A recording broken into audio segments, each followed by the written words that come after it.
नमस्कार दर्शकों, एक भारत श्रेष्ठ भारत के आज के इस अंक में मैं अंकिता द्विवेदी आप सभी दर्शकों का स्वागत करती हूं। साथ ही हमारे सारे दर्शकों को दिवाली की हार्दिक शुभकामनाएं। दर्शकों, भारत में यूं तो विभिन्न संस्कृति, सभ्यता, कला, भाषाएं, खान पान बहुत व्यापक मात्रा में मौजूद है और इस मात्रा को और विस्तार से हमारे साथ आज चर्चा करने के लिए आज के इस अंक में हमारे साथ हमारी अतिथि श्रीमती अनीता वाडेही जी मौजूद हैं। अनीता जी नमस्कार। प्रणाम, जय श्री कृष्ण। स्वागत है आज आपका हमारे इस अंक में। तो अनीता जी, हमारे दर्शकों को ये बताइए कि सबसे पहले तो आप गुजरात से हैं और आप छत्तीसगढ़ में आके बसी हैं विगत कुछ वर्षों से। तो हमारे दर्शकों को ये चीज़ विस्तार से बताइए कि आपका क्या अनुभव रहा है इन कुछ वर्षों से। क्या आपको कभी गुजरात की याद आती है? छत्तीसगढ़ में कुछ अलग सा लगता है?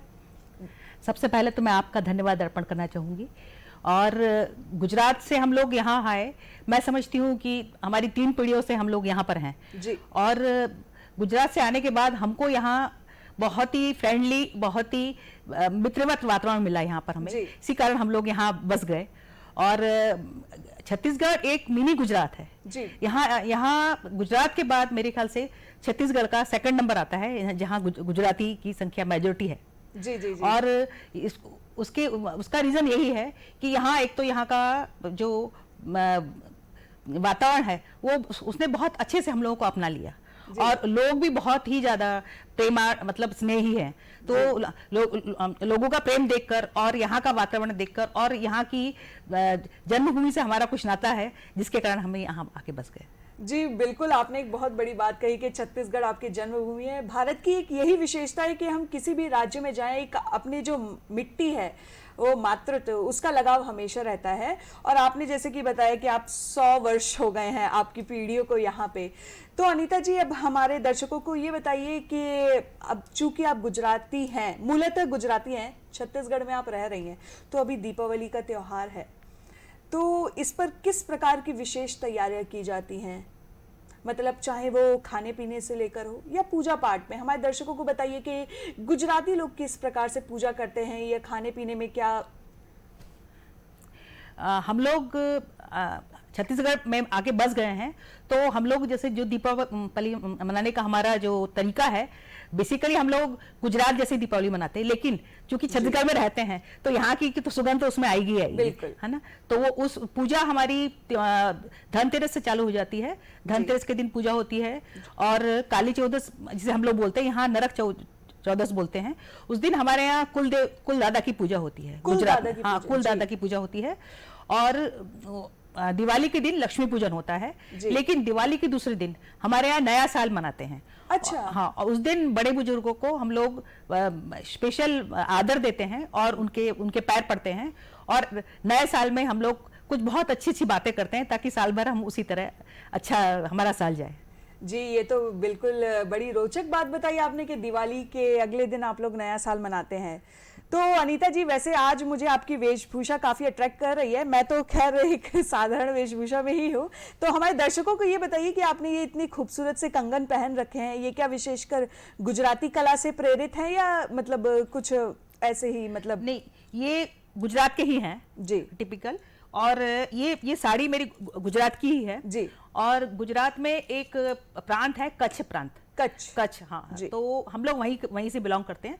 तो कच्छ में अंजार में है, वहां पर बांधनी विशेष चलती है। हाँ, वहाँ बांधनी विशेष चलती है। वहाँ एक कम्युनिटी है रबारी, वो वहाँ का रबारी भरत भी बहुत फेमस है और ये बांधनी वहीं की है। तो ये वहीं से मैं परचेज की हूँ बांधनी जी। और बहुत सुंदर सुंदर इसमें बहुत सारी वैरायटीज आती हैं और बहुत प्यारी लगती है साड़ी। तो आपने अभी तक छत्तीसगढ़ से कुछ साड़ियां ली हैं या आप गुजरात से ही विशेषकर अपने परिधान लेके आती हैं? नहीं, यहाँ रहती हूँ तो यहाँ की साड़ियाँ भी मैं बहुत पहनती हूँ। कोसा यहाँ बहुत फेमस है, तो कोसा की साड़ियाँ काफ़ी मैं पसंद भी बहुत करती हूँ। कोसा की साड़ियाँ कोसा पहनते हैं हम लोग हमेशा, कुर्ते वगैरह मेरे हस्बैंड पहनते हैं, मैं साड़ियाँ कोसा के पहनती हूँ। तो आप लोगों की गुजराती जो वेशभूषा है वो त्योहारों के समय पर अलग होती है। अनीता जी, मेरे मन में एक प्रश्न है, चूंकि देखिए जब गरबा आता है नवरात्रि के टाइम तो आप लोग बड़े धूमधाम से मनाते हैं, तो क्या कुछ ऐसा ही रास दिवाली के टाइम भी आप लोग कुछ करते हैं, कुछ नृत्य? नहीं, दिवाली के समय नृत्य वाला माहौल नहीं रहता जी। ये केवल नवरात्रि के समय हम लोग 9 दिन जी। जो गरबा होता है उसमें परिधान भी पूरा अलग रहता है हमारा। गरबे का चनिया चोली चलता है, जी। चनिया चोली बोलते हैं उसे, और वो स्पेशल परिधान है। और उसमें अब आजकल तो बहुत ज्यादा, पहले ट्रेडिशनल चला करता था, अब आजकल नए समय के हिसाब से बहुत चेंजेस है, लेकिन जी। बहुत प्यारा लगता है वो पहन के करने में, गरबा करने का अलग ही एक उत्साह आता है। अच्छा, तो मतलब दिवाली में विशेषकर ऐसा कुछ रास गरबा के जैसा कुछ नहीं होता है? नहीं, मतलब नहीं, दिवाली में रास गरबा वगैरह नहीं होता है। बस जो भी है आपकी पूजाएं होती हैं, पूजाएं- जैसे जो रेगुलर होती है, जैसे कि आपका धनतेरस हो गया, दिवाली का हो गया, जिसमें कि आप लोग गणेश लक्ष्मी जी की पूजा करते हैं, और उसके दिन अगले दिन आप लोगों का नया साल।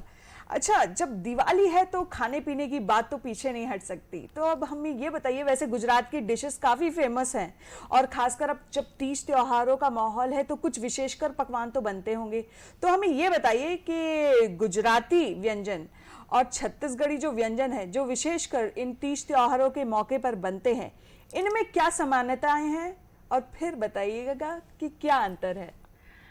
देखो, गुजरात के बारे में कहा जाता है कि मैं समझती हूँ ऐसा, बहुत फूडी होते हैं गुजराती लोग, बहुत फूडी होते हैं, और बहुत कहना चाहिए कि शांत किस्म के लोग हैं, जो उत्सव प्रेमी भी होते हैं। सेम छत्तीसगढ़ का भी यही हाल है, छत्तीसगढ़ में भी बहुत उत्सव प्रेमी, यहाँ हर त्योहार बड़े ही उत्साह से मनाया जाता है, बिल्कुल, जो मैंने देखा है।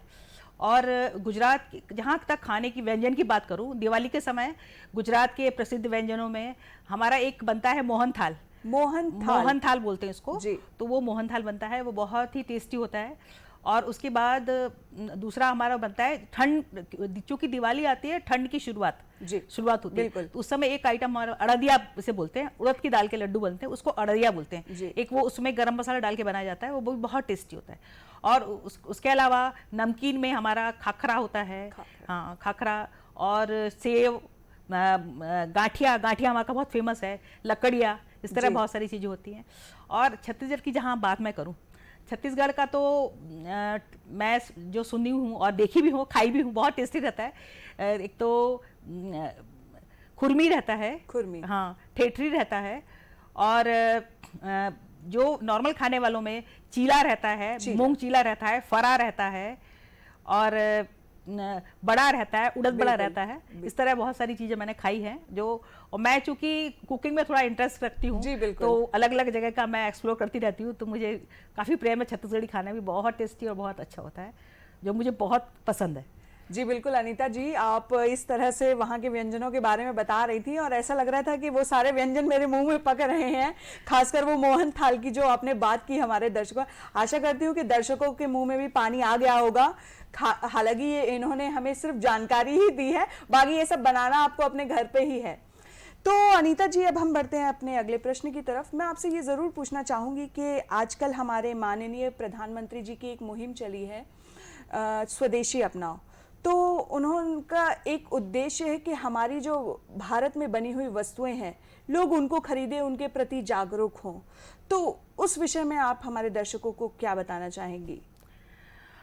उस विषय में मैं यही कहना चाहूँगी कि स्वदेशी लेना अपने लिए तो फायदेमंद है ही, क्योंकि अपन अपने देश की आर्थिक स्थिति को अपन बढ़ाते हैं। और कोई भी देश तभी आगे बढ़ता है, मेरे समझ से कोई भी देश तभी आगे बढ़ता है जब उसका हर एक व्यक्ति आत्मनिर्भर हो। और हमें अपने देश के व्यक्तियों को और हमें अपने देश के नागरिकों को आत्मनिर्भर बनाना है, तो हमें यहाँ की बनाई हुई चीज़ें ही अपने को इस्तेमाल करनी चाहिए, ताकि यहाँ के लोग आगे बढ़ें। जी जी बिल्कुल। और प्रधानमंत्री का ये स्वदेशी अपनाने का जो उनका नारा है, इसको मैं बिल्कुल समर्थन करती हूँ, बहुत ज़्यादा समर्थन करती हूँ, और दिल से सोचती हूँ तो सही भी है, बिल्कुल सही बात है कि किसी देश की उन्नति वहाँ और हमारे देश के जो कामगार हो, उन लोगों को आगे बढ़ने के लिए हम ही लोग आगे बढ़ाएंगे, तभी वो ज़्यादा आगे बढ़ेंगे। जी बिल्कुल सही कहा आपने। मैं आपसे एक और चीज़ पूछना चाहूँगी कि अभी आजकल बाज़ार में मिट्टी के खिलौने बड़े प्रचलन में हैं कि आप मिट्टी से बने हुए दिए लें, गोबर के बने हुए दिए लें। बच्चों के खिलौने आजकल मिट्टियों के आ रहे हैं, क्योंकि अभी मैं खुद जब स्टूडियो से आने से पहले मैंने खुद रास्ते पे देखे कि बहुत सारे मिट्टी के खिलौने बाजार में मिल रहे थे। तो मैं चाहूंगी कि आप दर्शकों को ये संदेश दें कि वो मिट्टी के खिलौने, चूंकि हमारा भारत कला संस्कृति में भी काफ़ी मशहूर है और यहाँ पे हाथों के बने हुए खिलौने किस तरह से हमारे भारत को एक अलग मुकाम दे सकते हैं, आत्मनिर्भर बना सकते हैं, जैसा कि आपने हमारे दर्शकों को बताया। तो इस बारे में हमारे दर्शकों को विस्तार से जानकारी दें। हाँ, खिलौने में मिट्टी के खिलौने ये एक बहुत ही अच्छा एक ऑप्शन है खिलौनों में। प्लास्टिक जो है वो अपने स्वास्थ्य के लिए भी हमको नुकसान करता है, और पर्यावरण की दृष्टि से भी देखें तो प्लास्टिक एक वो जमा होता है, कभी खत्म नहीं होता, उसको अपन केवल रिसाइकल कर सकते हैं। तो मिट्टी जो है वो मिट्टी में मिल जाती है, तो ये अपनी धरती को प्रदूषण से बचाता है। बिल्कुल बिल्कुल, है ना। और दूसरा स्वास्थ्य की दृष्टि से भी देखें, और तीसरा जो वही कि आत्मनिर्भर भारत के लिए ये बहुत जरूरी है। जी, और हमें वो विशेषकर आप बच्चों के लिए जो आजकल मिट्टी के खिलौने आ रहे हैं, बच्चों के लिए लोगों को जागरूक करने के लिए कि हाँ आप मिट्टी के खिलौने अपनाएं। क्या है, बच्चे भी थोड़ा विकसित अवस्था में होते हैं तो उनको भी खिलौनों की पहचान होती है। तो आजकल मैंने खुद बाजारों में देखा है कि मिट्टी के खिलौने बहुत मात्रा में मौजूद है। तो कुछ उन विशेषकर मिट्टी के खिलौने के बारे में हमारे जो आज के अभिभावक हैं या जो पेरेंट्स हैं उनको बताइए कि वो मिट्टी के खिलौने अपने बच्चों को क्यों दें, किस लिए दें, और प्लास्टिक के जो खिलौने हैं उनका बहिष्कार करें। और क्या है ना, वो बच्चों वाली अवस्था ऐसी होती है कि कहते हैं कि वो जो परिपक्वता का जो बीज है ना वो बाल्यावस्था से ही बच्चों में आने लगता है। तो जैसा हम अपने बच्चों को सिखाएंगे वैसे ही वो बड़े होके करेंगे। तो उस जो मिट्टी के खिलौने हैं उन पर कुछ विशेष आप अगर अनुरोध कर सकती हैं आज के अभिभावकों से कि वो क्यों ले। सबसे पहले तो मैं यही कहना चाहूंगी कि ये बहुत शुभ संकेत है जी, कि मार्केट में, बाजार में मिट्टी के खिलौने मिल रहे हैं। तो ये जो शुभ संकेत है इसको अपन को मतलब बिल्कुल अपना लेना चाहिए। और बच्चों में अगर अपनी माटी को सूंघने की, उसकी सौंधी सौंधी खुशबू सूंघने की अगर प्रवृत्ति बचपन से ही आ जाती है तो नेचुरली वो बहुत अच्छा, देश का बहुत अच्छा नागरिक बनते हैं और उनको अपनी मिट्टी से ज़्यादा प्यार होता है। पहला पॉइंट मेरा ये। दूसरा पॉइंट मैं ये बोलना चाहूँगी कि वही बात कि पर्यावरण के हिसाब से, अपनी आर्थिक दृष्टि के हिसाब से मिट्टी के खिलौने हर तरह से अपने प्लास्टिक के खिलौने से बेहतर है। तो बच्चों में वो आदतें अपन बचपन से ही डेवलप करेंगे और उनको इस बारे में ज्ञान देंगे तो जरूर है। बहुत आज की पीढ़ी बहुत ही समझदार है, अपनी हेल्थ के प्रति, अपने स्वास्थ्य के प्रति, अपने देश के प्रति बहुत जागृत पीढ़ी है। तो जरूर इसको अपनाएंगे, बस अपने को जरूरत है पहल करने की। जी बिल्कुल। तो दर्शकों, आपको अनीता जी ने बहुत विस्तृत तरीके से जानकारी दी है, साथ ही साथ हमें ये भी बताया है कि हमें मिट्टी के खिलौने और स्वदेशी वस्तुएं क्यों अपनानी चाहिए।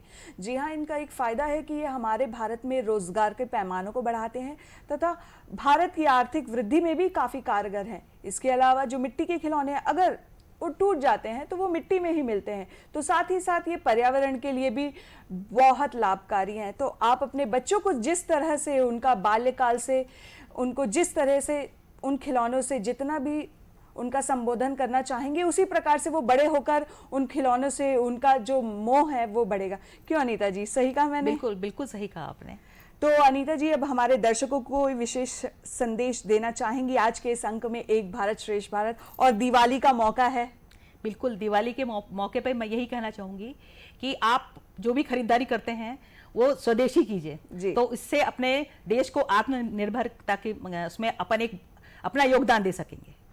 आत्मनिर्भर बनाने में हम अपना योगदान देंगे और एक बच्चों में भी एक माँ बाप को देखकर बच्चों में भी एक देश के प्रति एक सम्मान, एक प्रेम की भावना बढ़ती है। बिल्कुल, देश प्रेम की सम्मान की भावना को बढ़ाने के लिए और बच्चों के स्वास्थ्य के हिसाब से भी, तो हम अपने जो भी अपने देश में जो भी कुछ बनता है अपने देश की प्रगति के लिए, अपने देश की उन्नति के लिए और एक विश्वास पैदा करने के लिए, हम अपने देश को आगे बढ़ाने के लिए स्वदेशी चीज़ों का जितना इस्तेमाल करेंगे वही अच्छा है। और उससे ही हमारी दिवाली बहुत स्वदेशी दिवाली और हैप्पी दिवाली रहेगी। तो अनीता जी, अब चूंकि दिवाली का त्योहार है तो दीप प्रज्वलन के साथ साथ पटाखों का भी काफ़ी प्रचलन है। वैसे हमारी सरकार तो काफ़ी इस पर नियंत्रण करने की कोशिश कर रही है, लेकिन क्या इसके बावजूद भी लोग पटाखे जाते हैं, खरीदते हैं? तो इसके बारे में आप हमारे दर्शकों को क्या बताना चाहेंगी कि हमें पटाखों का इस्तेमाल दिवाली के दौरान करना चाहिए? क्योंकि एक बहुत लंबी प्रक्रिया है, ये दिवाली से पहले से शुरू होकर जैसा कि आपने बताया नरक चौदस उस दिन तक चलती है। तो आप क्या बताना चाहेंगी हमारे दर्शकों को? पटाखों के बारे में मैं यही कहना चाहूँगी कि पटाखे हमारे स्वास्थ्य, पटाखे हमें सिर्फ अंदर की खुशी देते हैं, क्योंकि ये बहुत समय से प्रचलन में है। जी, बिल्कुल। इसलिए लोगों के दिमाग में ये बैठा हुआ है कि पटाखे जलाते हैं तभी त्योहार मनता है, जबकि ऐसा नहीं है। पटाखे जलाने से वातावरण में प्रदूषण तो होता ही है, उसके अलावा धन की भी हानि होती है, आर्थिक रूप से हानि भी होती है। लोग भले खाते नहीं है लेकिन पटाखे जरूर खरीदते हैं। ये एक सोच बनी हुई है, जनरल सोच बनी हुई है। तो हमें इस सोच से बाहर निकलना है कि पटाखों से केवल हमारे धन की हानि होती है, और कभी कोई दुर्घटना होती है तो वो भी एक बड़ी तकलीफ वाली बात हो जाती है। जी बिल्कुल। और प्रदूषण वातावरण में इतना बढ़ जाता है। मुझे याद है कि दिवाली के समय मैं हमेशा रात में पूरी रात सो नहीं पाती, पूरी रात पटाखे जलते हैं, तो ये भी एक ध्वनि प्रदूषण भी बहुत होता है उससे, और पैसे का पानी होता है। तो पटाखों को तो मैं बिल्कुल भी फेवर नहीं करती, उसको बिल्कुल सपोर्ट नहीं करती, क्योंकि मैं चाहती हूँ कि पटाखे तो बंद होना चाहिए, और सरकार अगर ये कदम उठाती तो मैं उस कदम का बहुत स्वागत करना चाहूँगी। बिल्कुल दर्शकों, ये हमारी नैतिक जिम्मेदारी है कि हम पटाखों का कम से कम इस्तेमाल करें, क्योंकि इन पटाखों से बड़े बुजुर्ग बच्चों के ध्वनि यंत्र पर काफ़ी असर पड़ता है। जी हाँ, उनके सुनने की क्षमता कम हो जाती है। तो मैं दर्शकों से विनती करूंगी कि वो पटाखों का जो उपयोग है वो न के ही बराबर करें, और पर्यावरण का और अपना स्वास्थ्य का खासकर बिल्कुल साथ दें। तो अनीता जी, अब हमें ये बताइए कि गोवर्धन पूजा के बारे में तो आपने सुना ही होगा, क्या गुजरात में भी ये मनाया जाता है? गुजरात में हम लोग जिस दिन यहाँ गोवर्धन पूजा होती है और गाय को पूजते हैं, छत्तीसगढ़ में गाय की पूजा बहुत, और उसके साथ साथ मैं ऐसा फील करती हूँ, मैं ऐसा महसूस करती हूँ कि मैं जो नाचा चलता है यहाँ का जो पारंपरिक नृत्य है नाचा, वो भी शायद उस समय से शुरू हो जाता है। तो उसी समय से हम लोग देखते हैं अक्सर उन लोगों को, तो लोग इकट्ठे होकर नाचते हैं, तो वो जो उसकी आवाज़ होती है उसको पता नहीं कितनी मधुर होती है कि वो एक हमें अपनी संस्कृति का एहसास दिलाती है। पता नहीं वो आवाज़ सुन के मुझे कुछ अपनापन महसूस होता है हमेशा। तो इसी से मुझे लगता है कि मैं छत्तीसगढ़ की मिट्टी से कितनी जुड़ गई हूँ। तो आपने कभी नाचा किया है? नहीं किया, नहीं, मैंने देखा है हमेशा। और कई बार हम लोग मार्केट जा रहे होते हैं रास्ते में या कहीं जा रहे होते हैं, तो रास्ते में लोग बाग करते हैं नाचा, और वो उनका बहुत ही अच्छा लगता है। तो विशेषकर नृत्य होता है या जैसे कि गोबर की पूजा की जाती है? नहीं, नृत्य अपना अलग होता है और गोवर्धन पूजा अलग होती है। और गुजरात में हम लोग जिस दिन गोवर्धन पूजा होती है छत्तीसगढ़ में, उस दिन गुजरात में हम लोग हमारा नया साल मनाते हैं। और नए साल में हम लोग सारे परिवार के लोग जो कि बाहर होते हैं, और चूंकि दिवाली की छुट्टी होती है, धनतेरस, दिवाली, भाई दूज, और ये अपना हम पड़वा बोलते हैं नए साल को, पड़वा। हाँ, तो वो पड़वे के कारण सब लोग जो बाहर रह रहे थे, नौकरी पेशा लोग हैं जो बाहर है, वो सब लोग घर आते हैं और सब परिवार वालों से मिलते हैं, मिलते जुलते हैं, और एक बहुत ही खुशी का और आनंद का माहौल घर में रहता है। और पूरे टाइम मुझे तो याद है कि हम लोग सुबह 4 बजे के जो उठ जाते हैं, शाम तक हमारे यहाँ, और घर में कोई बुजुर्ग होता है तो स्पेशली उनके यहाँ तो तांता लगा रहता है, सब मिलने के लिए आते हैं और सब उनको बहुत सम्मान देते हैं। तो एक तरह से देखा जाए तो वो बुजुर्गों को सम्मान देने का दिन भी हम लोग मानते हैं। अच्छा, मतलब गोवर्धन पूजा के दिन गायों की पूजा होती ही है, साथ में बुजुर्गों का सम्मान है। वो हमारे यहाँ गुजरात की परंपरा है, मतलब समानताएं हैं, समानता, काफी समानता है। जी बिल्कुल। तो अब अनीता जी, हमें एक चीज और विस्तार से बताइए कि भाई दूज पर क्या तैयारी की जाती है? चूंकि ये दिवाली के शायद अगले दिन या 1-2 दिन बाद पड़ता है, 2 दिन बाद पड़ता है। क्या तैयारी करते हैं आप लोग? हाँ, दिवाली भाई दूज के समय हम लोग अपने भाई को विशेष महत्व देते हैं, और भाई का महत्व तो हमारे जीवन में हमेशा रहता है, लेकिन भाई दूज को मनाकर हम उनको ये चीज का, भाई को ये एहसास दिलाते हैं कि हमारे लिए दुनिया में आप हो और आपके लिए हम हैं, और एक दूसरे का प्यार हम लोग व्यक्त करते हैं उस दिन, और उसी प्यार को और स्नेह को व्यक्त करने का एक भाई दूज एक माध्यम है। और भाई को हम लोग टीका लगाते हैं, और उनको बहनें भाइयों को खाना खिलाती हैं बड़े प्रेम से, और भाई उनकी रक्षा की, जैसे रक्षाबंधन में हम लोग अब एक प्रतिज्ञा लेते हैं, तो भाई उनके रक्षा के लिए हमेशा होता ही है, हमेशा वचनबद्ध। लेकिन वो त्यौहार हमें याद करवाता है सिर्फ। जी, तो दर्शकों, अनीता जी को अभी आपने विस्तार से सुना। वैसे हमारे भारत में जितने भी तीज त्योहार हैं उन सब के पीछे एक ना एक मकसद है, वो है एकता का, अखंडता का।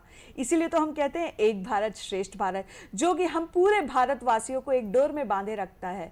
तो अनीता जी, अब आप आई छत्तीसगढ़ में हैं आप गुजरात से, तो एक गुजराती गाना तो इस दिवाली के मौके पर बिल्कुल बनता है और हमारे दर्शक भी बिल्कुल सुनना चाहेंगे। देखिए मैं ना गुजराती, यहाँ छत्तीसगढ़ में रहती हूँ, जी। तो गुजराती गाना सुनती हूँ, लेकिन याद मुझे जितनी लाइन होगी मैं उतना ही अरे बिल्कुल, शॉर्ट में मैं आपको एक दो लाइन गा के बताती हूँ। जी, अगर आप ज्यादा गा देंगी तो हमारे दर्शक जो स्क्रीन के बाहर से हमें देख रहे हैं वो डांस करने लग जाएंगे। बिल्कुल तो बिल्कुल हाँ, तो इसीलिए उनका ख्याल रखते हुए जी, मैं केवल बिल्कुल, दो लाइन दर्शकों। गा रही हूँ। मेहंदी तेवावी माडवेरीने नो रंग गयो गुजरात रे, मेहंदी रंग लाव्यो नानो देवरियो लाड को निलायो, मेहंदी केरो छोड़ रे, मेहंदी रंग लाग्यो। बहुत सुंदर, बहुत सुंदर। ये पूरा गुजराती में गाना था। बिल्कुल। तो इसका मतलब भी बता दीजिए।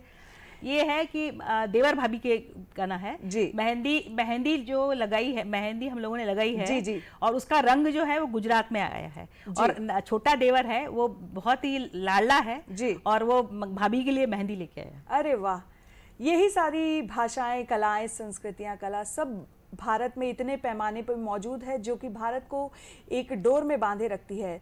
धन्यवाद अनीता जी, आप यहाँ आई आज के इस विशेष अंक में और आपने आज हमारे दर्शकों को बहुत सारी जानकारी दी है। आपका बहुत बहुत धन्यवाद। आपका भी धन्यवाद, ये मुझे ये मौका दिया आपने। तो आशा करती हूँ दर्शकों को हमारा आज का ये अंक बहुत पसंद आया होगा और एक निवेदन के साथ कि स्वदेशी वस्तु अपनाएं, विदेशी भगाएं, वोकल फॉर लोकल। इसी के साथ मैं अंकिता द्विवेदी आज आपसे इजाजत लेती हूँ। नमस्कार।